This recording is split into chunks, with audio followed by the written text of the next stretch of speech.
에디 슬리먼. 이름은 낯설어도 이 사람이 손댄 브랜드는 익숙할 겁니다. 입생로랑, 디올, 셀린느. 이름만 봐도 무게감 있는 브랜드들이죠. 근데 공통점이 하나 있어요. 에디가 맡고 나면 브랜드가 완전히 달라진다는 거. 로고가 바뀌고 매장 인테리어가 바뀌고 쇼에 나오는 모델 분위기도 싹 바뀝니다. 물론 디렉터가 바뀌면 브랜드 전체가 달라지는 경우는 많습니다. 근데 에디는 그 변화의 속도와 강도, 그리고 스타일의 일관성이 남달라요.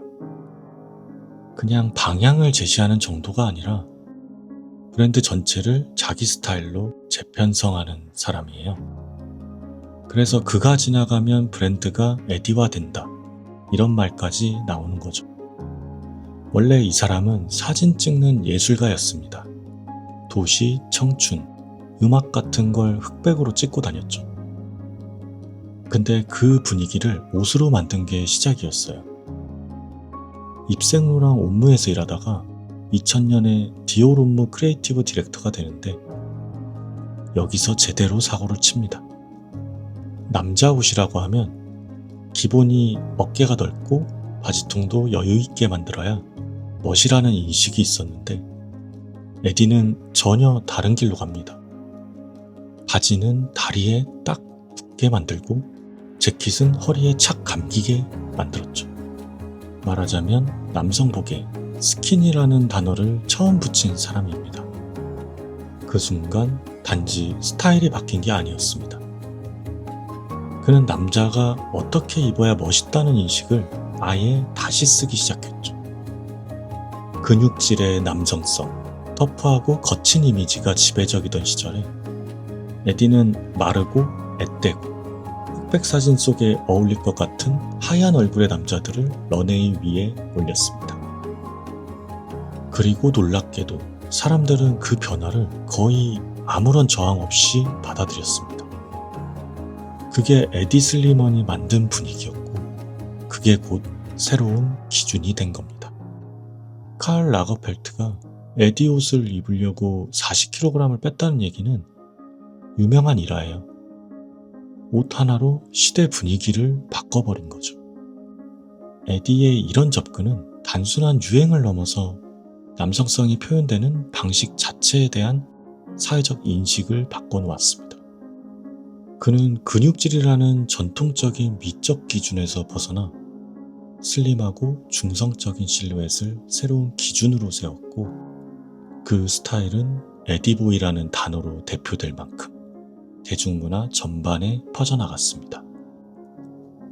결국 에디 슬리먼은 남성복의 스타일만 바꾼 게 아니라 남성이 어떻게 보여야 한다는 사회적 기준 자체를 다시 설계한 디자이너로 기억되고 있습니다. 그 스타일은 인디록 뮤지션들 사이에서 퍼졌고 모델들은 다 마르고 무표정한 얼굴로 런웨이에 섰습니다. 디올 옴무 쇼장에선 진짜 록음악이 흘렀고요. 그 분위기 자체가 브랜드의 정체성이 된 거죠. 그러다 에디가 디올을 떠나고 몇 년 후 입생로랑으로 복귀합니다. 그리고 여기서부터 본격적으로 에디 슬리먼만의 브랜딩이 시작돼요. 첫 번째로 한 게 브랜드 이름에서 이불을 떼어내고 생로랑으로 바꾼 건 단순히 뿌리를 흔드는 작업이라기보단 1966년 시절의 원형을 현대적으로 재해석한 거였습니다. 다만 그 표현 방식은 너무나도 에디스럽게 날카롭고 과감했죠. 쇼룸 인테리어, 사진 무드, 광고 음악까지 손 안 댄 데가 없었습니다. 당연히 반발도 컸습니다. 입생로랑의 우아함을 다 죽였다는 얘기부터 너무 남성적이다는 비판까지. 근데 문제는 매출이 올랐다는 거예요. 완전히 젊어진 브랜드가 20대 소비자에게 강하게 어필하기 시작한 거죠. 결국 에디의 방식이 먹혔다는 겁니다.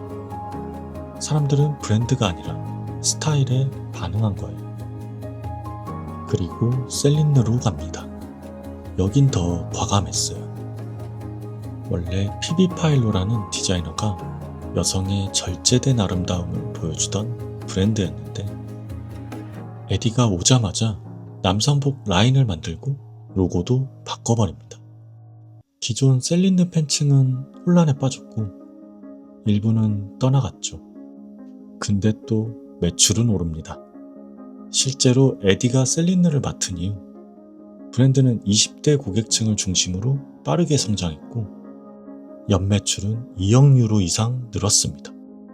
왜 저러지 싶은데 결국 또 성공한 거예요. 그렇다면 도대체 이 사람이 말하는 스타일은 뭘까요? 날카롭게 떨어지는 실루엣, 무채색 위주의 톤, 흑백 사진 같은 무드, 무표정한 얼굴과 감정을 드러내지 않는 태도. 그건 그냥 옷이 아니라 하얗고 마른 남성, 냉소적이고 감정이 지워진 표정, 청춘과 허무가 함께 묻어나는 남성성의 이미지였습니다. 그리고 사람들은 그걸 단지 패션으로 받아들인 게 아니라 그 시대가 남성을 어떻게 느끼고 받아들이는지에 대한 하나의 기준처럼 받아들였죠. 이 사람 손에 들어가면 브랜드 위에 에디의 세계관이 명확하게 덧입혀집니다. 옷뿐만 아니라 공간, 사진, 음악, 광고까지 전부 다요. 그 스타일은 런웨이에서 끝나지 않았습니다. SNS에서는 이 분위기를 따라하는 사람들을 에디보이라고 부르기 시작했죠. 스키니 팬츠, 포인티 부츠, 가죽 재킷, 그리고 무표정한 태도까지. 록스타처럼 보이지만 실은 그 시대가 새롭게 받아들인 남성성의 이미지였던 겁니다. 그리고 이 에디보이 스타일은 지금도 틱톡 같은 플랫폼에서 다시 유행처럼 퍼지고 있습니다.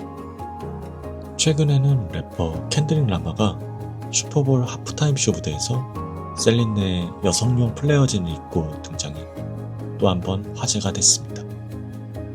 근육질과 스트리트룩 중심의 힙합 스타일을 벗고 하얗고 마른 실루엣의 플레어진을 선택한 순간 그건 단지 옷이 아니라 에디 슬리먼이 만든 남성성의 재정의가 지금 이 무대에서도 살아있다는 걸 보여준 장면이었죠. 그래서 그의 스타일이 곧 브랜딩이었다는 말이 나오는 거예요. 하지만 그가 만든 건 단지 스타일이 아니었습니다. 그건 사람들이 누군가를 멋있다고 느끼는 감각 그 자체, 사회가 받아들이는 남성성의 인상, 그 시대가 추구하는 기준이 바뀌었다는 뜻이었죠. 에디 슬리먼은 브랜드의 얼굴을 바꾼 게 아니라 사람들이 멋있다고 느끼는 얼굴을 바꿨습니다. 디자이너가 옷을 만들던 시대에서 디자이너가 사람들의 감각을 설계하는 시대로 넘어간 것. 그 전환을 이끈 대표적인 인물이 바로 에디 슬리먼이었습니다. 그래서 그가 만든 스타일은 결국 브랜드 안에만 머무르지 않았습니다. 그 브랜드를 입은 사람이 어떤 태도와 분위기를 가질지를 넘어서 사회가 그것을 기준으로 삼도록 만든 거죠. 그게 진짜 브랜딩이라는 겁니다. 디자인이 아니라 감각을 새롭게 만드는 일. 로고가 아니라 기억되는 인상 그 자체. 이번 영상 좋으셨나요? 디멘터리의 다음 컨텐츠들이 궁금하시다면 구독 부탁드립니다. 감사합니다.